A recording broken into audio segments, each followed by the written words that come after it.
परंपरा और संस्कृति के अनुरूप स्थापित होने के लिए जो प्रयास किए जा सकते हैं उनके लिए ये होता है राजनीति में बदलाव लाने का वो प्रयास। सरांशु जी, बड़ी रोचक बातें आपने बताई अपने जीवन के विषय में।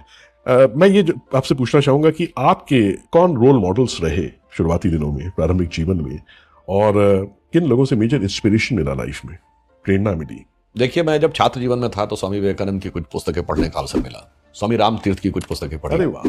ये मैं अपना सौभाग्य मानता हूं कि मेरी रुचि गंभीर विषयों में हुई, दार्शनिक विषयों में। तो मैंने जगत गुरु शंकराचार्य जी का अद्वैत दर्शन भी पढ़ने का अवसर मिला। बहुत गहरा नहीं पढ़ पाया, ईमानदारी बात करता हूँ, थोड़ा ही थोड़ा पढ़ा है भाई। आप इंजीनियरिंग में रहते हुए साइड बाई साइड जैसा पढ़ते हैं, थोड़ी रुचि थी तो उस हिसाब से लिया। परंतु दो लोग मुझे बचपन में, जब हम बच्चे थे, तो दो लोगों से बड़ा मैं प्रभावित रहा। एक श्री अरविंद, महर्षि अरविंद, श्री अरविंदो जिन्हें कहते हैं, और दूसरे श्री गुरु जी, गुरु गोलवलकर जी। क्या बात है! दोनों में विशेषता मतलब क्यों मुझे लगा, दोनों मूलतः आध्यात्मिक पुरुष थे, आध्यात्म से प्रेरित थे, उद्भट विद्वान थे और सामाजिक राजनीतिक क्षेत्र में भी सक्रिय थे।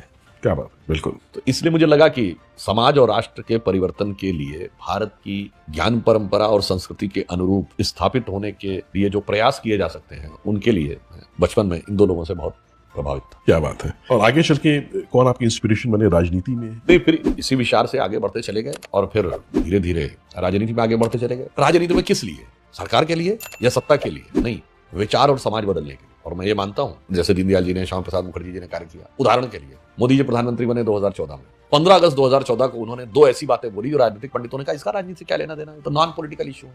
क्या?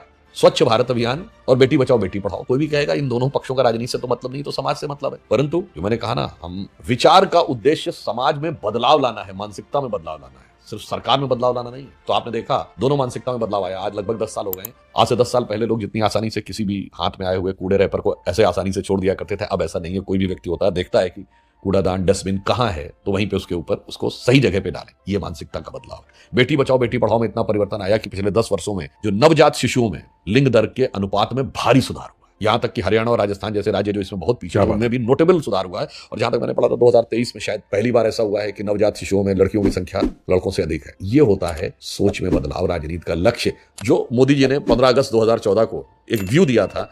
ये होता है राजनीति में बदलाव लाने का वो प्रयास। तो मैंने कहा ना, वो जैसे उस जमाने में जो मैं सोचता था कि गुरु जी ने क्या सोचा, श्री अरविंदो ने क्या सोचा, मुझे लगता है कि उस फॉर्म में ही प्रधानमंत्री जी ने एक सोच के साथ बदलाव कैसे हो सकता है वो करने का प्रयास किया। ये है मेरे विचार से राजनीति का लक्ष्य। बिल्कुल।